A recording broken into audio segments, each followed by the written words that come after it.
doing this enabled me to meet a young girl called Emily, who was on a course, who was going to a centre and speaking about her problems that she'd had and her experiences. And she came up, she let me know about this thing called the memory jar. Yeah.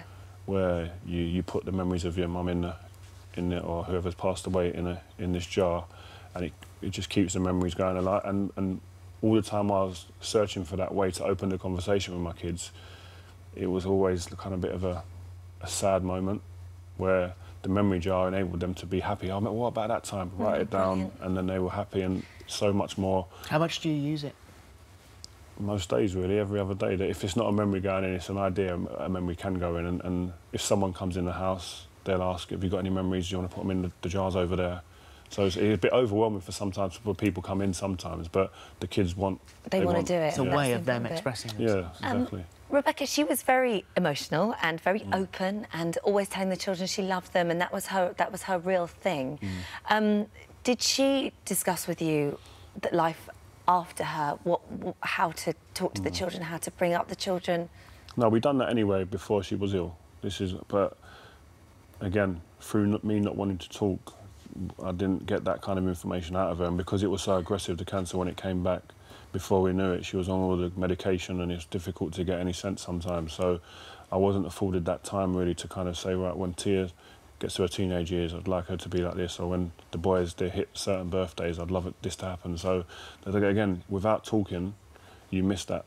You miss that opportunity to actually have an idea of what your partner would have wanted for them, and that's a bit of a tormenting thing to kind of deal with. So now looking at you, it's a difficult question because all things are better in hindsight, but do you wish, not just over this personal family tragedy, but before in your life, that you talked more, that you'd expressed feelings more, or would that have just interfered with the sport? That's a tough question. I think you have to separate the both. With sport, in that dressing room, that's the way that I felt best equipped to go out there and perform and not give anyone an edge. If I thought I was giving someone an edge in the change room or in the tunnel going onto the pitch, I'd see that as a weakness. So, but if you're going to talk emotionally, I wish I'd opened up to maybe teammates a bit more at the time, so they've had a better understanding of maybe I would have had mood swings, etc., and I wouldn't have received certain things as well during that period. But I definitely, in my personal life, I wish I'd have talked more, and that's what I'm learning through this documentary. I've learned that at the end, that talking is such a huge part going forward.